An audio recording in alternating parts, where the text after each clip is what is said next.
예, 안녕하세요 여러분. 오늘부터 이제 암기장 강의인데 이거 좀 걱정이 좀 있습니다. 이 암기장이라고 해서 이 책이 좀 얇잖아요. 그러니까 선생님들이 이거를 좀 쉽게 상법을 정리하려는 이제 의도로 암기장을 들으시는 경우들이 종종 있고 뭐 그런 식으로 활용된다는 거는 알고 있어요. 이제 근데 문제는 뭐냐면 이게 완전 초심자의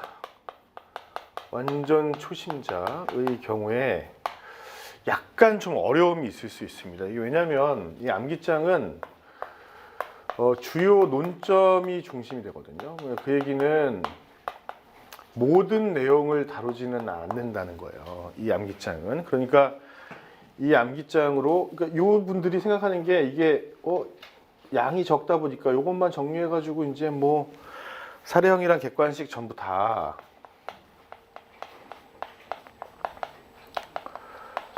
객관식 대비를 하고자 하시는데 얘는 좀 어려워요.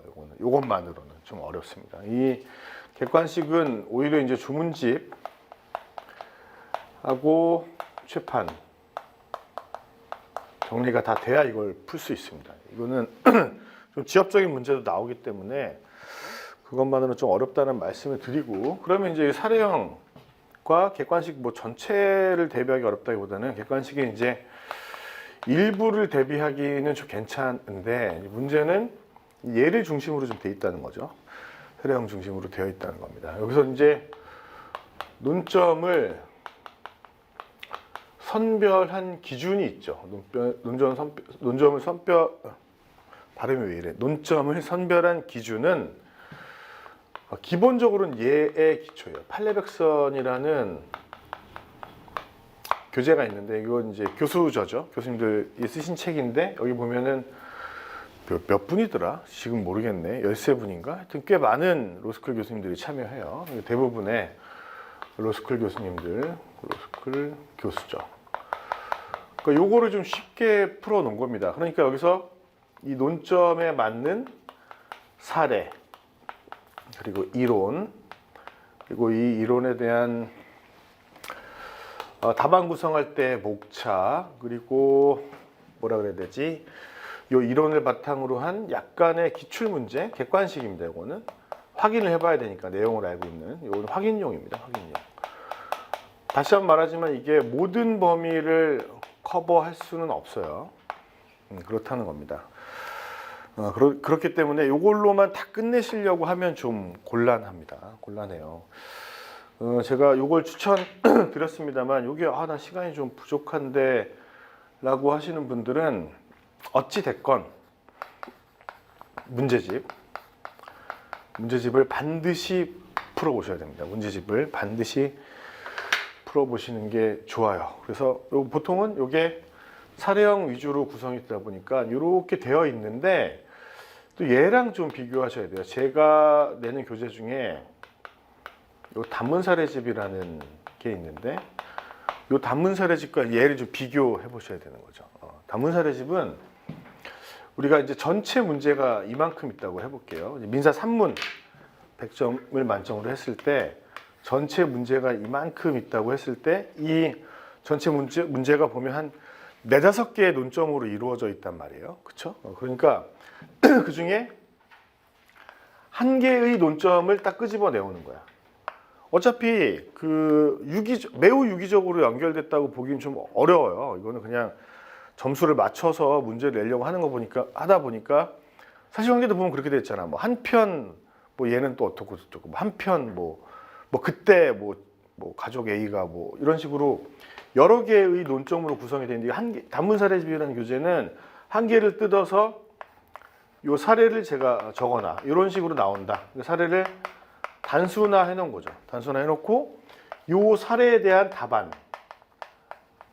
그러니까 단문사례집 논점이 보통 이제 77개에서 좀 늘어났는데 이 한 개에 한 5개 정도가 합쳐져야 우리 민사 3문 전체의 문제가 되는 거예요.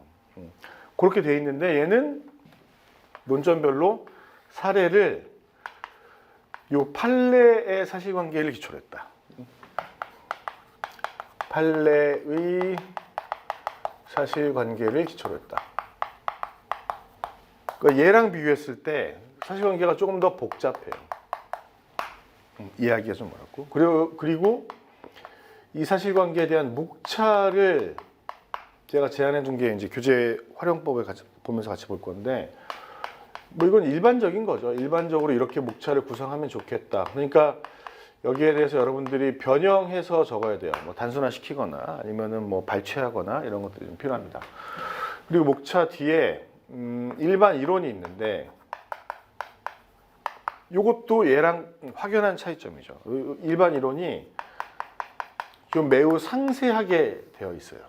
객관식 이 논점에 대해서는 객관식 전체를 커버할 수 있을 정도의 내용입니다. 양이 좀 많아요.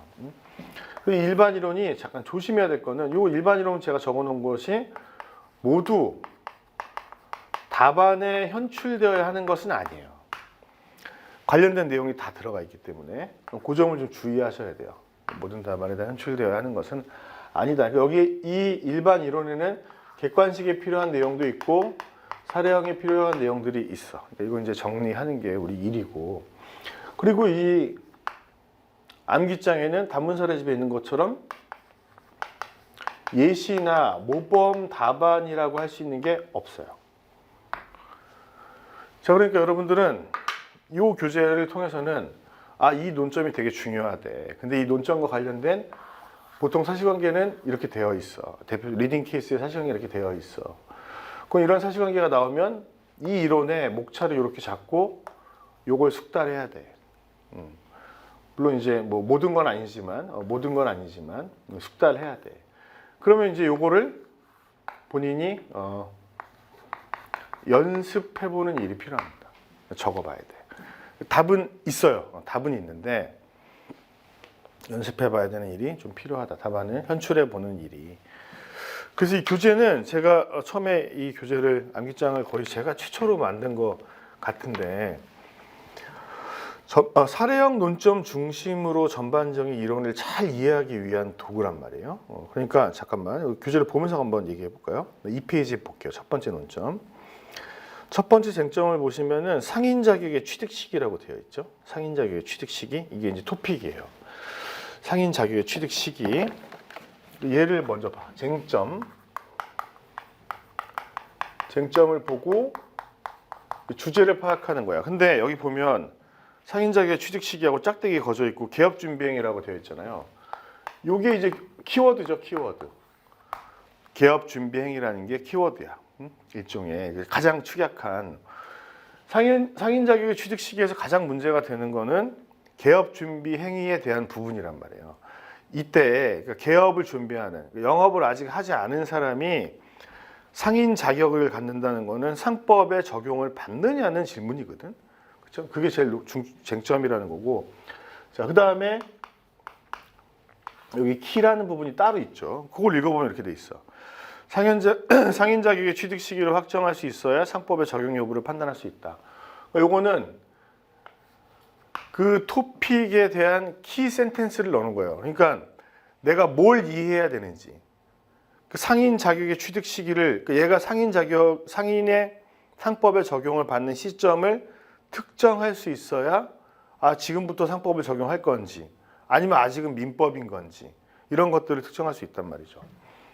그 다음에 이제 토픽에서 요거는 이제 제목을 그렇게 달아놨는데 사례화 해놓은 거예요. 이 쟁점에 대한 내용을 사례화 해놓은 거야. 여기서 요걸 읽고 논점이 되는 부분을 찾아내야 돼요. 이거는 이제 발견을 해내야 돼. 이 부분을.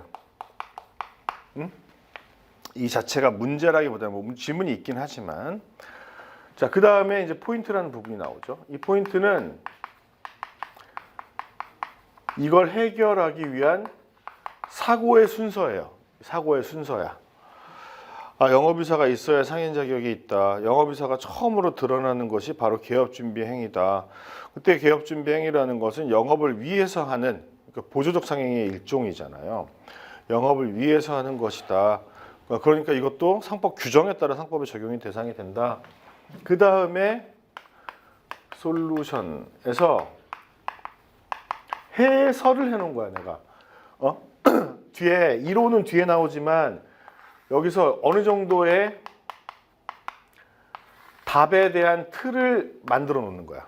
이게 이렇게 돼가지고 이거 몇 년짜리구나, 뭐 이거 상법이 적용되는구나 안 되는구나, 뭐가 문제구나, 이런 거를 어느 정도 틀을 그려놓고 그 다음에 일반 이론을 다시 한번 정리하는 거예요. 그 다음에 객관식 기출 문제를 통해서 이 지식을 확인하는 구조로 되어 있단 말이에요. 아시겠죠? 그러니까 적어놓은 내용들을 다 좀 읽어보시면 저는 좋을 것 같다, 이런 생각이 듭니다.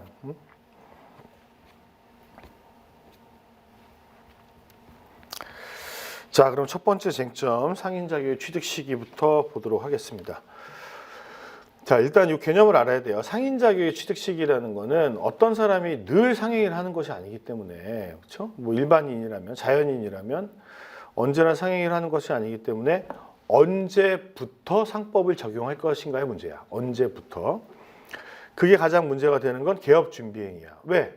아직 뭐 장사 시작한 게 아니잖아. 그럼에도 불구하고 이걸 상인 자격을 취득했다고 바꿔서 말하면 상법을 적용할 수 있다고 볼 수 있는지, 그 문제란 말이에요.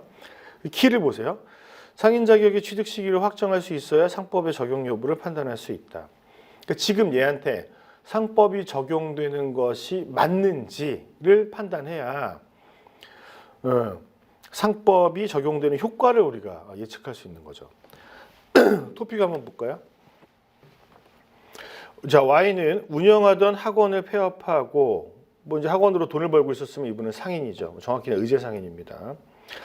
동일행정구역 내에 다시 학원을 개업하는 과정에서, 중요한 거는 뭐야? 여기서 단어는 개업하는 과정이야, 여러분. 개업하는 과정. 이전에 얘가 영업을 했지만 어쨌든 접었잖아. 그리고 개업하는 과정에서 학원 건물, 자, 건물이라는 단어에 동그라미 치고 이 건물을 얘기해야 될 때가 온단 말이에요. 건물의 매입을 위해 비상인 X로부터, 자, 나는 영업을 준비하기 위해서 시설을 사려고 하는 거야. 시설을. 근데 나한테 시설을 파는 사람은 상인이 아니야. 그렇죠? 죄송합니다. 자, 비상인으로부터 영업 준비 자금을 사용했다. 나한테 이 자금을 대주는 사람은 상인이 아니야. 그렇죠? 자, 여기서 말하고자 하는 건 뭡니까? 일방적 상행인데 상법이 적용되냐? 이걸 물어보는 거죠. 자, 그때 X는 Y의 설명을 통해, 중요한 단어는 설명을 통해입니다. 설명을 통해 밑줄 치시고, 이러한 사정을 알고 있었으나 밑줄 치시고, 자, 그 다음에 영업 준비행위인지 여부를 객관적으로 인식할 수 있는 상황은 아니었다. 중요한 거 객관적 인식 밑줄 치시고. 자, 여기서 중요한 건 뭐냐면 어찌 됐건 당사자가 둘이 있을 때, 자, 이제 어느 정도 이 내용을 아신다는 전제로 저는 설명을 드립니다. 얘네 둘이 거래를 하고 있을 때 얘가 영업을 위해서 뭔가를 해. 그쵸? 영업을 위해서. 근데 영업을 위해서 얘가 지금 돈을 빌리는 거죠. 금전을 얘한테 이렇게 차용하는 행위를 하고 있단 말이야. 근데 얘가 돈을 빌려줄 때 얘가 무슨 뭐 말을 하거나 그러지 않으면 이 돈을 어디다 쓰려고 하는지 모르잖아. 응? 근데 얘가 사실은 건물 매입을 위해서 쓴다. 그러니까 영업을 할 의사로 이 돈을 빌려간다는 게 얘가 알고 있어야 이 영업 의사라는 것도 인정이 된단 말이야. 그러니까 논리의 흐름은 영업 의사가 있어야 보조적 상행위가 되거든. 영업 의사가 있어야 보조적 상행위가 된다고, 여러분. 내 말 이해했지? 그럼 영업 의사가 있었냐 없었냐를 어떻게 판단하냐는 거야. 두 가지를 판단하는 거지. 행위의 객관적인 성질로 판단하거나 또는 보시는 바와 같이 주관적 인식 가능성을 가지고 판단하는 거야. 그러니까 둘 다 있어야 되는 게 아니라 둘 중에 하나만 있으면 할 수 있다고. 둘 중에 하나만 있으면. 무슨 말인지 알지? 자, 그래서 주관적 인식 가능성이 있기 때문에 영업의사가 인정된다는 것을 알고 있냐? 이걸 물어보는 겁니다. 이게 판례의 태도니까. 자, 금원을 대여한 후 5년이 지나 X가 Y에게 변제를 요구하자. 자, 5년 동그라미 쳐야죠. 이게 상사 채권의 소멸시효 아닙니까? 그러니까 상법이 적용되면은 소멸시효가 완성이 됐겠죠. Y에게 변제를 요구하자. Y는 시호가 경과했다고 주장한다. 주장은 타당한가? 자, 이 얘기를 하려면 어떤 그림을 그려야 되겠냐는 거야. 나는 어떤 그림을. 자, 이거 포인트를 읽어볼게요. 같이. 상인은 영업의사가 갖추어진 때 상인 자격을 취득한다.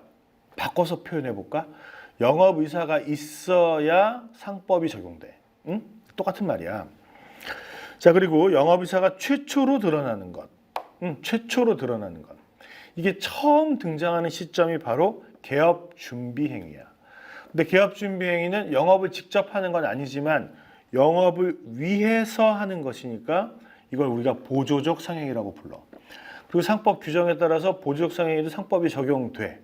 그러니까 처음으로 영업의사가 드러나는 때에 상인 자격을 취득하게 되는 거야. 이 사람은. 그치? 영업을 하지 않았지만. 처음이니까 한번 읽어볼게요. 솔루션도. 상사시효의 적용 여부를 묻고 있다. 상사매매 등의 경우를 제외하고 일방적 상행위에도 상사매매 위치를 치시고 얘는 쌍방적이어야 되잖아. 근데 그런 경우를 제외하고 일방적인 경우도 상법이 적용된다. 그러니까 둘 중에 한 명이 상인이면 시효가 5년이 되는 거야. 근데 한 명은 비상인으로 못을 박았죠. 그러니까 얘는 관계가 없고 학원을 재개하려는 이 사람이 상인 자격을 취득했는지를 봐야 돼. 자, 세 번째 줄 볼게요. Y는 학원업 개업 준비를 하고 있다. 근데 자 여러분 이것도 그냥 막 넘어가면 안 돼. 응? 근데 학원업이라는 것은 기본적 상행위가 아니다. 그 4조의 당연상행위는 될 수가 없는 거야. 4조의 당연상행위의 기본적인 요건은 기본적 상행위를 할 것이거든. 그렇지? 그럼 의제상인 가능성만 남죠? 근데 의제상인이 되려면 5조 1항이나 2항이어야 돼. 그렇죠? 근데 2항은 법인이어야 되거든. 근데 회사가 아니잖아. 그러면 1항밖에 안 남는단 말이야. 1항의 요건은 뭐야? 점포 기타 유사한 설비란 말이야. 그렇죠? 내가 지금 뭐 하려고 돈 빌리는 거지? 건물 살려고 돈 빌리는 거 아니겠습니까? 그렇죠? 그래서 이 학원 건물 자체가 설비에 해당돼. 그러니까 5조 1항의 의제 상인이 되기 위한 개업 준비 행위를 하고 있는 거고, 그래서 돈을 빌린다는 거. 자, 금전 차용인데 점포를 갖추기 위한 개업 준비 행위를 하고 있는 거지. 근데 얘가 그러면 언제부터 상법의 적용을 받느냐? 상인 자격 취득 시기가 문제야. 자, 개시하기 전이지만 영업을 위한 행위가 처음으로 드러난 때, 그때 상법의 적용을 받기 시작해. 그때부터. 그때가 언제야? 나 장사하려고 해 라고 말을 해서 얘가 너 학원 다시 하려고 하는구나 라고 이해하고 돈을 빌려줬단 말이야. 그러면 주관적 의도가 드러나 있고 영업의사를 인정할 수 있고 영업의사가 있으니까 상인 자격을 취득하고 상인 자격을 취득하니까 상법의 적용을 받는 순서야. 근데 내가 목차에는 왜 이렇게 적어놨냐? 우리가 답안을 쓰는데 필요한 이론을 생각해 보자고. 일단 얘가 상인이라고 말해야 돼. 학원업 하는 사람이 그냥 얘가 상인이 되기 위해서 그렇게 말하면 좀 안 돼요, 선생님들. 칠판이 왜 이래? 너무 깨끗하게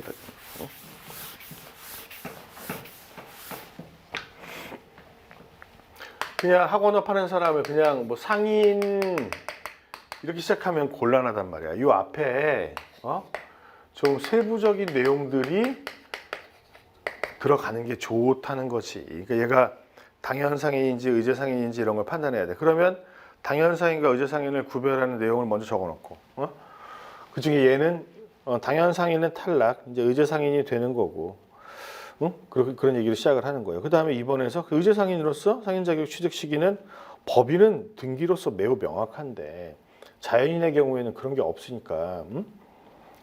그러니까 영리법인인 경우에는 영리성의 본질이라 설립 등기를 하는 그 시점부터 상인 자격을 취득하는 거란 말이야. 근데 자연인의 경우에는 태어나면서부터 상인인 사람은 없잖아. 본투비 상인이 어딨어. 그렇죠? 그럼 얘는 언제부터이냐? 바로 영업의사가 최초로 드러난 때야. 자, 그렇다면 3번 얘네가 하는 행위를 상행위라고 하는데 이 상행위 종류를 보시면 기본적 상행위를 하는 건 아니잖아. 얘는 이 기본적 상행위 말고 의제상행위 하는 행위들을 우리가 준상행위라고 불러. 그렇죠? 그리고 기본적 상행위에 관한 규정을 준용하기 때문에 적용상 차이는 없어. 그렇죠? 그리고 이 기본적 상행위나 준상행위를 위해서 하는 주변의 행위들, 그 보조적 상행위도 상법의 적용을 받는다. 그렇죠? 영업을 위한 행위로서 추정을 받는다는 얘기를 목차로 구성하면 좋을 것 같단 말이에요. 그러면 이 5년의 소멸시효가 걸린다라고 말할 수 있는 모든 얘기를 다 할 수 있는 거지. 이거는 우리가 지금 목차에서 얘기하는 부분들은 약간 좀 넘치는 정도다. 이렇게 이해하시면 좋을 것 같아. 넘치는 정도다. 여기서 내가 뭘 취하고 버릴지는 여러분들의 선택이 필요합니다. 자, 저는 일반 이론에서 중요한 내용들을 좀 설명하도록 하겠습니다. 자, 밑줄 치고 정리할 내용들만 할게요. 자, 가본 보겠습니다. 당연상인을 보시면은 자기 명의로 상행위를 하는 자라고 되어 있어요. 여기서 중요한 거 두 가지 단어는 제가 줄을 쳐놨죠. 자기 명의 그리고 상행입니다. 자, 자기 명의 보시면은 첫 번째 줄 끝에 실질적 귀속주체라고 되어 있죠. 이거를 잘 와닿지 않아 하는 분들이 있어요. 아직도. 자, 뭐의 귀속주체냐? 교재에 나와 있는 것처럼 법률 효과. 이 법률 효과는 뭐에 의해서 발생하는, 걔가 하는 상행이라고 하는 것에서 발생하는 법률 효과를 받는 사람이 누구냐는 얘기거든. 귀속주체라는 거는. 근데 그게 실질적이어야 된다는 얘기는 이런 단어가 나오면 명의 등은 불문하고 이런 얘기야. 명의는 불문하고. 그렇죠? 그러니까 뭐 객관식이 많이 나오는 거 아니야 이거? 두 번째 줄에 보시면 행정명의나 납세명의를 상인이 가져야 하는 것은 아니다. 그러니까 세금 내는 사람이 달라도 뭐 상관은 없다는 그런 얘기가 되겠습니다. 자, 그리고 세 번째 줄에 법률효과의 귀속주체와 납세명의자가 다를 경우 납세명의자가 상인이 되는 것은 아니다. 이게 판례가 있기 때문에 시험 문제에 자주 나오는 것이고요. 자, 당연상이라고 하고 있습니다. 자, 방가로 2번 보실게요. 자, 46 첫 번째 줄 중간에 46조가 규정하는 22가지의 기본적 상행위. 자, 왜 22가지라고 못을 받고 있느냐? 46조는 이걸 한정적으로 열거하고 있기 때문에 그래, 여러분. 한정적 열거 무슨 말인지 알지? 자, 요거 비교되는 단어가 뭐예요, 여러분? 그렇죠. 예시적 열거인데 이 예시적 열거는 이게 확대가 가능하거든. 응? 이에 준하는 것이면 늘어나. 근데 이건 안 늘어난다는 거고. 자, 그 다음에 두 번째 줄에 이걸 하고 있어야 되고 그 줄 끝에 두 번째 줄 중간에 이걸 영업으로 할 것을, 자, 영업에 밑줄 치시고, 그리고 그 줄 끝에 가시면 임금 목적인 경우를 제외한다. 자, 임금 목적인 것을 제외한다. 이건 무슨 얘기입니까, 여러분? 근로자의 상인성을 부정한다는 얘기가 되는 거죠.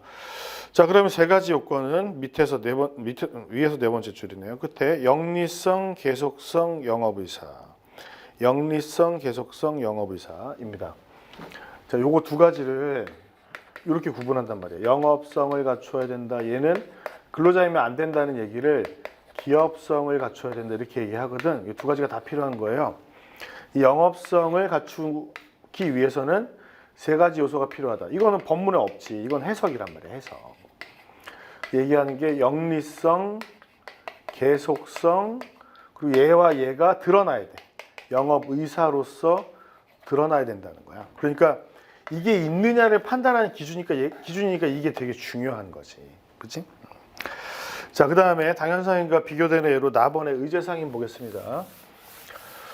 자, 의제상인과 당연상인을 가장 구별하는 가장 큰 기준은 뭡니까, 여러분? 46조의 행위를 하느냐, 하지 않느냐의 문제입니다. 자, 의제상인은 두 가지로 구성이 되고 설비상인과 바로 민사회사인데, 자, 설비상인 보시면은 첫 번째 줄에 점포, 기타 유사한 설비라고 되어 있죠. 그러니까 점포가 예시가 되는 거야. 이와 같은 설비를 갖추면, 그러니까 우리 사례에서는 학원 건물 같은 게 여기 포함이 되는 거죠. 응? 이것도 막 우리 학교 다닐 때 그런 거 배웠는데, 그러니까 뭐 점포에 준하는 설비니까 뭐 행상이나 뭐 이렇게 자판 깔아놓고 이렇게 방망이 깎던 노인처럼 이렇게 방망이 깎고 있으면 그게 설비냐 선생님 물어보시고 했는데 그런 건 아니죠. 적어도 이 정도의 뭘 갖추고 있어야 된다는 얘기가 되겠다 라는 것입니다. 그리고 첫 번째 줄 끝에 상행위 이외의 이런 표현이 있죠. 상행위 이외의 이런 표현이 있단 말이에요. 이게 요걸 말하는 거야. 요거 말고 다른 것을 하는 사람들 이런 얘기를 하는 거고.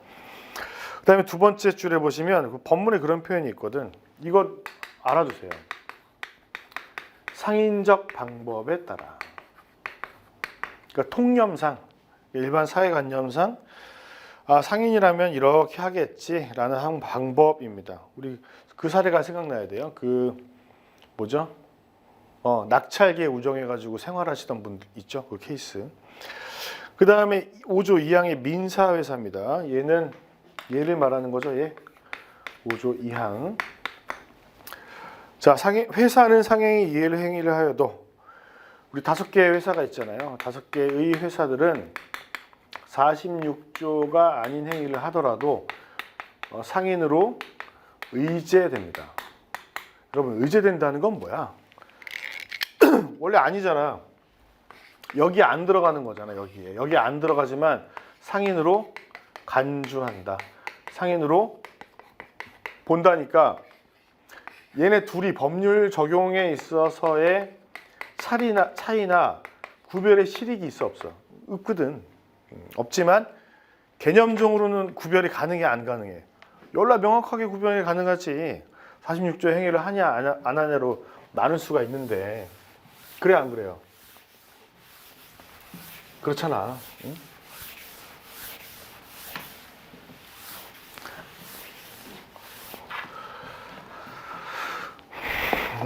저 집사람한테 드라마를 잘못 추천해 준 것 같아요. 집사람이 뭐 미드 재밌는 거 없냐? 막 그래가지고 그 뭐지? 보신 분 있나요? 여러분들 공부하시면서 절대 보시면 안 되죠. 응? 절대 보시면 안 됩니다. 뭘 추천해 줬냐면 100분 걸렸어. 왕자의 게임 재밌다고 보라 그랬는데 전화를 안 받아요. 그거 보느라고. 왕자의 게임에 지금 약간 좀 너무 미쳐 있습니다. 너무 잔인해. 전 그런 거 못 봅니다. 보긴 봤는데. 자, 그다음에 상인자격 취득과 관련해서 중요한 내용 정리해 보도록 할게요. 자, 2번을 우리가 이렇게 구별한 이유가 뭐냐면 얘네가 되게 다르기도 다른데 시험에 몇 번 나왔기 때문에 그래요. 자, 법인은 첫 번째 줄에 회사는 설립 등기에 의해서 법인격을 취득함으로 등기로서 상인 자격을 갖는다. 자, 일단 끊어볼게요. 자, 원래 이렇게 구별해야 되죠. 비영리법인이냐 영리법인이냐.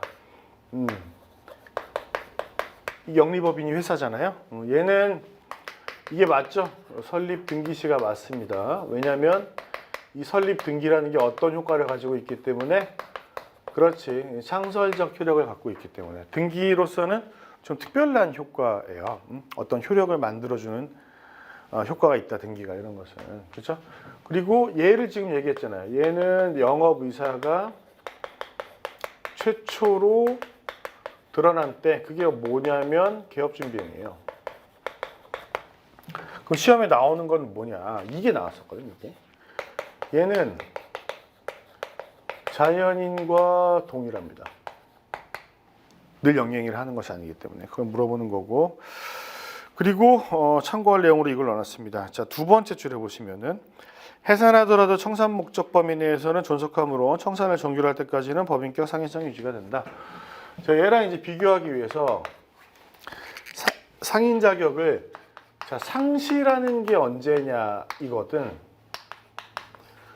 자, 이렇게 외우시면 됩니다. 이거는 청산이 종결된 때인데 이 단어가 중요해. 청산이 사실상 종결된 때 이게 맞는 표현이거든. 그래서 뭐 지문에 법률상 종결되기만 해도 실제로 종결 안 돼도 법인격 사라짐 그럼 틀린 얘기가 되겠습니다. 참고로 해산 청산은 이런 순서예요. 해산 사유가 발생해 뭐든지 간에 그 다음에 청산을 진행하는 순서입니다.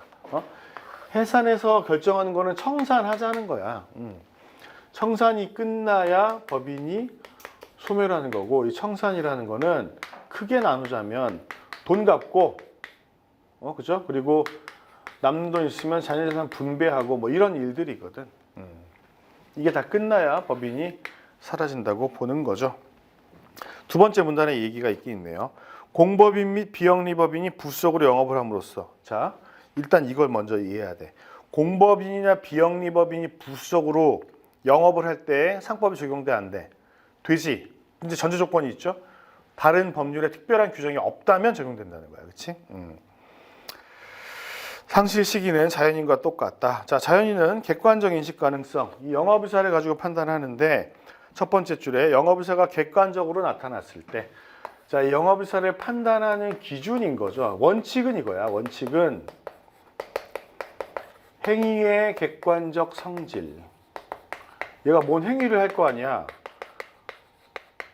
돈을 빌리든 뭐 사람을 고용하든 점포를 임차하든 간판을 달든 그렇죠?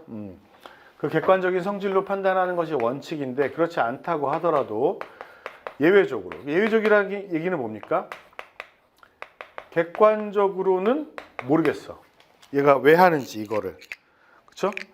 객관적으로는 모르겠는 상황. 가장 대표적인 게 뭐가 있어요, 여러분? 그게 판례에서 맨날 문제가 되는 거는 금전을 차용하는 행위란 말이야. 돈을 빌려가는 거는 그 돈을 빌려가는 자체만으로 얘가 장사를 하려고 하는 건지 생활비를 빌려가는 건지 모르잖아요. 자, 그런 경우에는 그 문단에 보시면 두 번째 줄에 설명 등에 의해서 행위가 영업을 위한 준비 행위라는 점을 인식하였던 경우.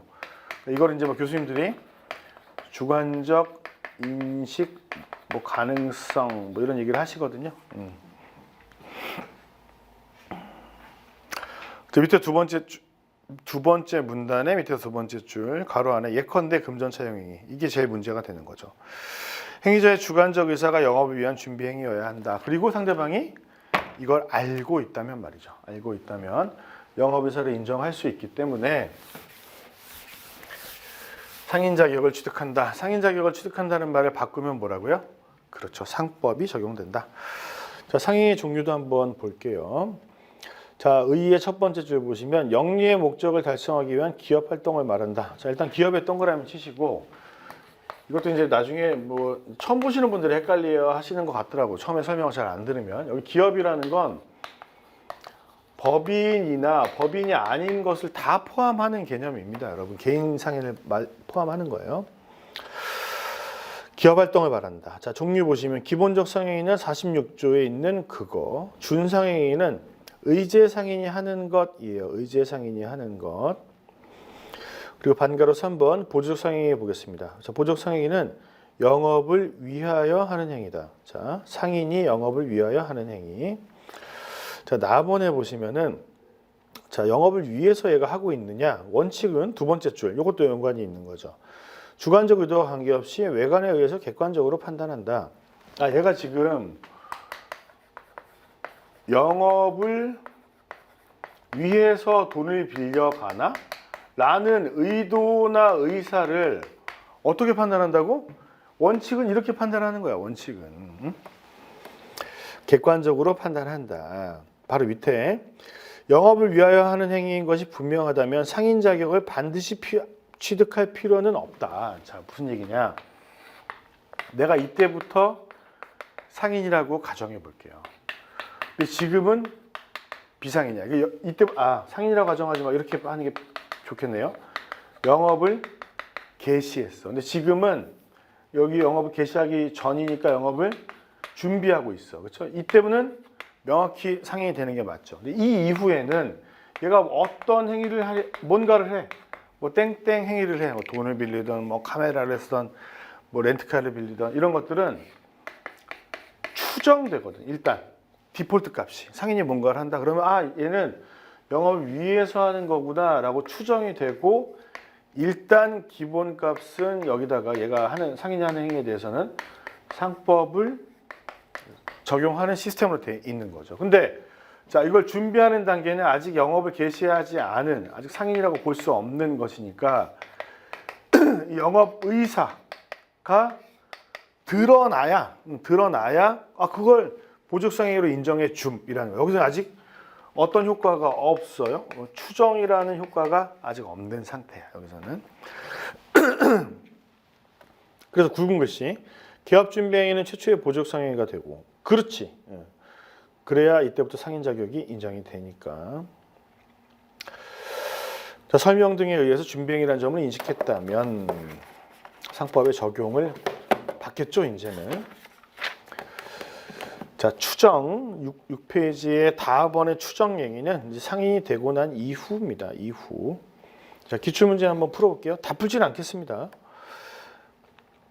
자, 1번 학원을 설립하여 운영하고자 하는 갑은 13년 4월 1일 영업 준비자금으로 사용하기 위해, 자, 준비자금 체크하시고 이런 얘기가 나오면은 일단 영업하기 전에 돈을 빌린다 이런 얘기니까 이런 것들을 잘 보셔야 돼요. 준비자금으로 사용하기 위하여 상인이 아닌 을로부터 1억 원을 차용하였다. 뭐 일방적 상인이어도 관계없으니까요. 자, 을은 갑이 학원을 운영할 것이라는 점을 알지 못하였고 이를 인식할 수 있는 객관적 징표도 없었다.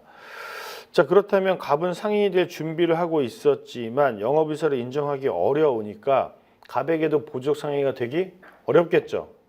그렇잖아, 이거는. 한편 자기 소유의 X 건물에서 학원을 운영하던 병, 학원을 운영하고 있죠. 의제 상인이죠. 지금 이제 이미 상인인 거잖아요.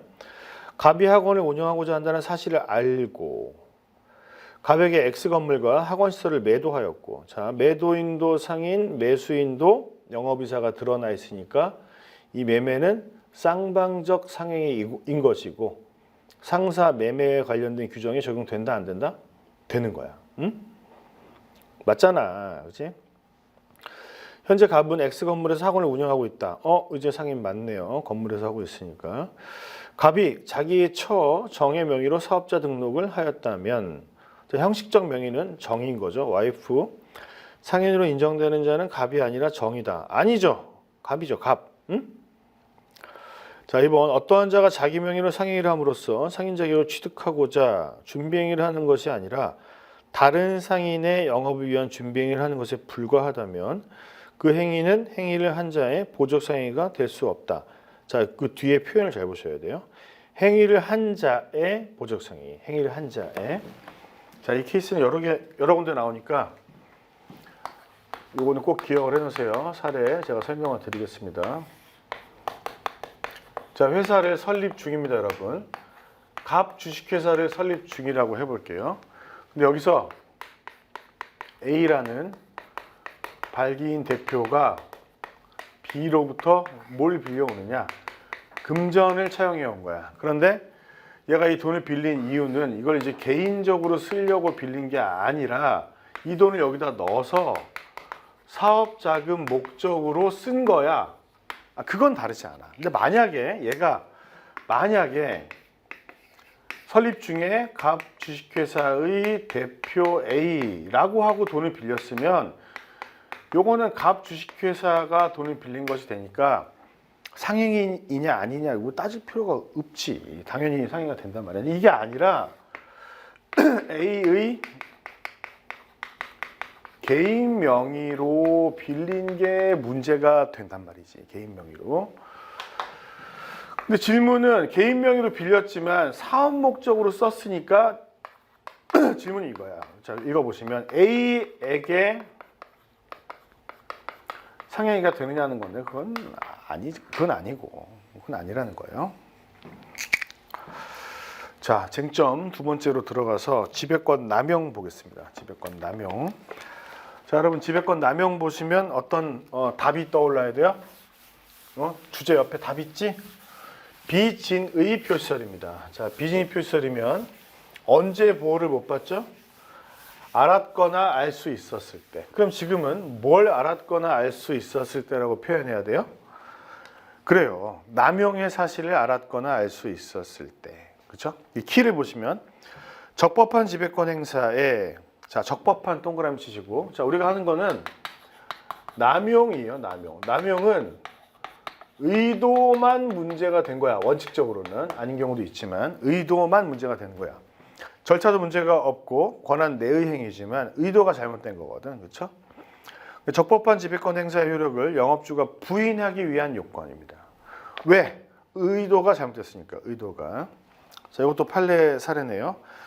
은행 지점장이, 자, 이거 보세요. 자, 은행이 있고 지점이 있고 여기에 지점장님이 계셨을 거 아니야. 그치?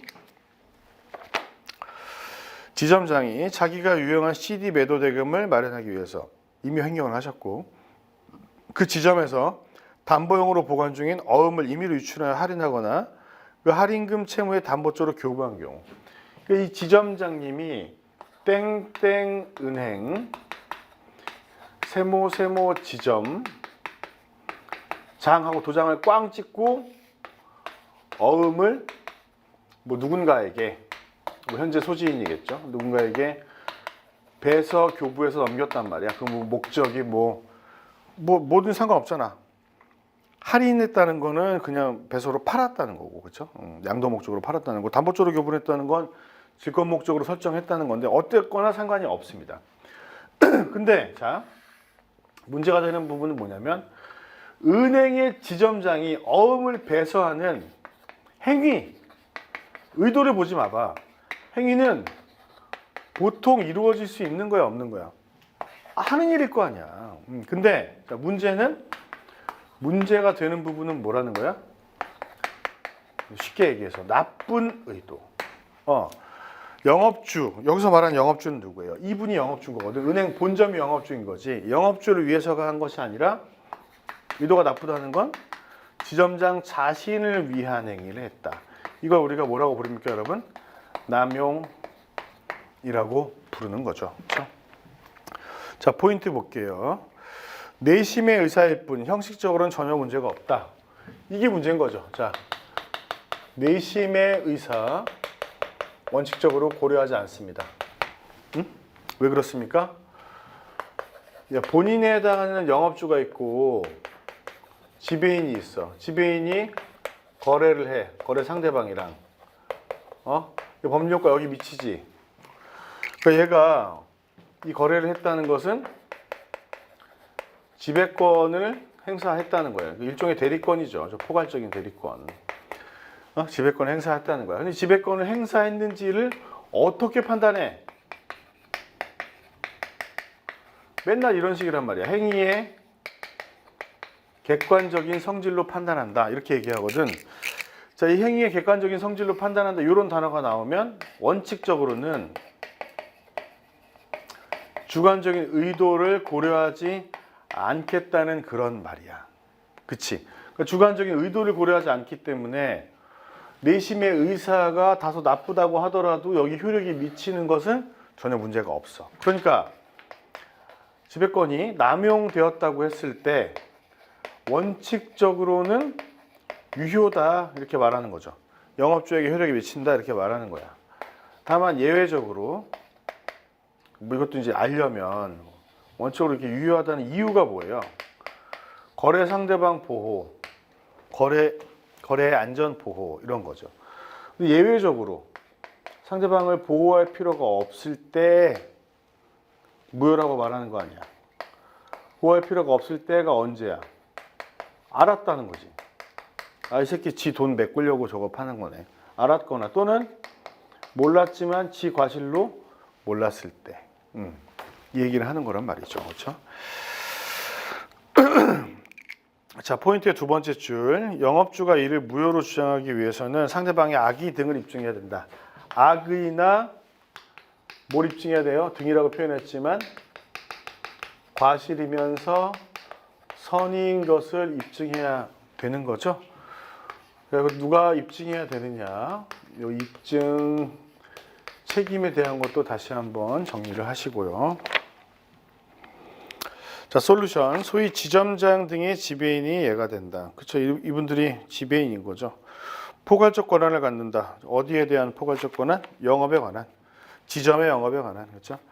어음의 발행 등을 할 수 있는 권한이 있는 것이 보통이다. 객관적인 성질로 비춰보면 지배권 내의 행위로 볼 수 있겠죠. 따라서 어음 할인, 배서해서 어음 팔아먹은 거는 유효한 행위가 되지만 목적이 할인금 채무의 담보라면 영업주가 아닌 타인을 위한 행위다. 그렇죠? 본인 일 때문에 한 거니까 이게 바로 남용인 거죠. 남용의 정의. 그러니까 여러분들이 답안에서는 남용이라는 게 뭔지를 먼저 정의를 잘 해야 돼. 원칙적으로 권한 내의 적법한 행위이지만 주관적 의도가 영업주가 아닌 지배인 자신이나 제3자를 위해서 행위를 한 경우라고 정의를 하고 내려와야 됩니다. 영업주가 아닌 타인을 위한 행위다. 자, 원칙은 영업주에게 효력이 미치는 유효한 지배권 행사지만, 자, 원칙은 효력이 미치지만 왜 그렇죠? 왜?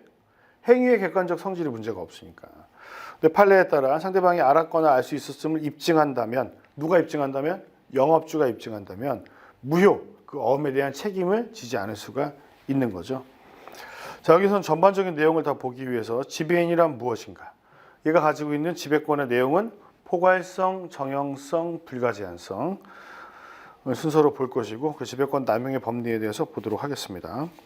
자, 지배인의 의의를 보시면 첫 번째 줄에 본점 또는 지점에서 영업을 하게 할 수 있는데, 자, 1번과 관련해서 몇 가지만 정리를 좀 해볼게요.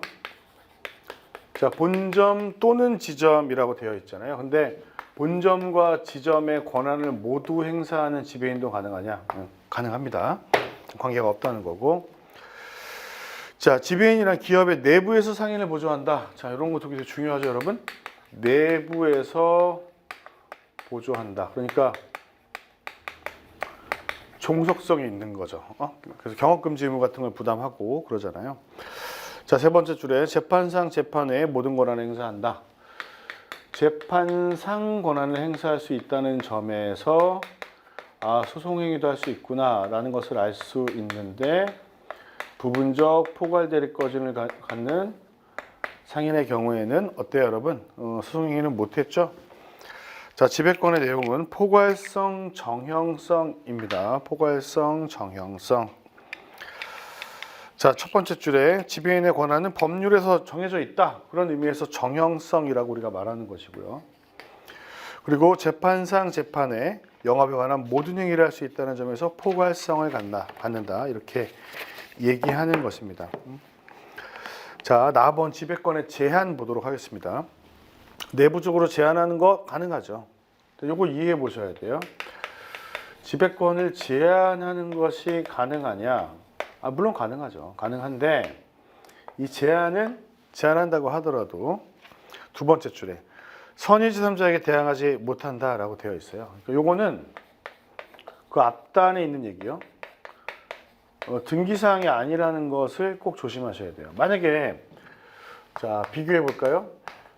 37조 1항이 적용되는 경우라면 등기할 사항을 등기하지 아니하면 상대방이 선의인 경우에 대항할 수 없고, 바꿔서 말한다면 등기한 경우에 상대방이 선이라고 하더라도 대항할 수 있어야 되거든. 그러면 지배권 제한에 등기하면 상대방이 선인 경우에도 대항할 수 있겠네. 그런 지문은 틀린 거라는 거예요. 왜냐? 이게 적용이 안 된다. 등기사항이 아니기 때문인 거죠. 지배권 제한은 등기사항이 아니기 때문이다. 자행위의 의사는 영업주의 영업을 위한 것이어야 된다. 영업주의 영업을 위한 것이어야 된다. 자, 그런데 첫 번째 줄 객관적 성질만을 보기 때문에 보통은 이걸 안 봐요. 안 봅니다. 자, 그리고 하나 추가적으로 볼 것은, 자, 세 번째 줄 영업의 존재를 전제로 하기 때문에 영업 폐지 양도는 권한이 아니라는 점 체크해 두시고, 자, 적용 범위 어음행위는 일반적으로 영업에 관한 것으로 본다. 판례가 그렇게 봐요. 기업의 결제 수단이니까 영업 관련성이 인정이 되죠. 자, 그 다음에 9페이지로 넘어가서 남용 보겠습니다. 그럼 남용이라는 건 뭐냐? 자, 두 번째 줄에 자기 또는 제3자의 이익을 도모할 목적이다. 그렇다고 하더라도 주관적 의도를 고려하지 않는 것이 원칙이기에 원칙적으로 유효하다는 얘기는 영업주에게 효력이 있다. 자, 그런 얘기가 되겠죠. 자, 나번 그렇지만 나번 상대방이 이걸 알았거나 알 수 있었을 경우, 보호의 필요성이 없는 경우에는 무효다. 영업주에게 효력이 미치지 않는다고 보고 있습니다. 물론 이것은 누가 입증해야 되겠습니까? 영업주가 입증을 해야 되겠죠. 자, 기출문제 보겠습니다. 지배인이 내부적 대리권 제한 규정에 위배하여 어음행위를 한 경우 이러한 대리권 제한에 대항할 수 있는 제3자의 범위에는 지배인으로부터 직접 어음을 취득한 상대방뿐만이 아니라 어음을 다시 배서 양도받은 제3취득자도 포함된다고 본다. 여기서 중요한 단어 두 가지는 어음과 제3취득자예요. 어음과 제3취득자. 우리가 통상 선의 제3자에게 대항할 수 없다고 했을 때 민법이 적용되는 표현 대리에 관련된 규정이라면 기본적으로는 제3취득자까지는 뭐 해당이 안 돼요. 근데 지금 보시는 바와 같이 상법이 적용되는 영역에서는 나한테 바로 어음을 받은 사람이 아니라 그 어음이 전전 유통돼서 넘겨받은 제3취득자도 보호의 대상이 된다는 것을 늘 조심하셔야 돼요. 늘. 자, 2번 지배인이 영업주 명의로 한 어음행위는 객관적으로 영업에 관한 행위로서 대리권의 범위에 속하는 행위라고 할 것이므로 맞죠? 지배인이 개인적 목적을 위하여 남용이네요. 어음행위를 한 경우에도 그 행위의 효력은 영업주에게 미친다고 할 것이고 이거 기본적으로는 그렇습니다. 자, 그런데 입증되면 아니죠. 이러한 법리는 표현 지배인의 경우에도 동일하다. 자, 여기서 물어보고자 하는 것은 뭐냐면 얘는 이게 없잖아. 응? 원래 지배권이 없는 애잖아. 그렇죠? 지배인이 아니니까. 그런데 지배인으로 보이는 외관 때문에 지배인이 행위를 해주는 것처럼 간주하는 경우야. 그럼에도 불구하고 얘한테 남용의 법리를 적용할 수 있느냐? 있다는 겁니다. 있다는 건데 그러면 이게 만약에 이런 문제가 사례화되는 경우에는 우리가 1번에서 문제 제기하고 2번에서 일단 표현 지배인 성립하는지를 따져봐. 그럼에도 불구하고 남용의 법리가 적용돼서 결국은 영업주가 책임을 지지 않을 것인지를 같이 봐야 돼. 이렇게 답안이 구성되는 게 보통이겠죠. 그 다음에 결론을 내리는 그런 구성인데 문제는 제가 이거 몇 번 강조했지만 얘와 얘 사이의 연결점, 연결고리가 필요하단 말이야. 요 판례요, 요 판례. 응?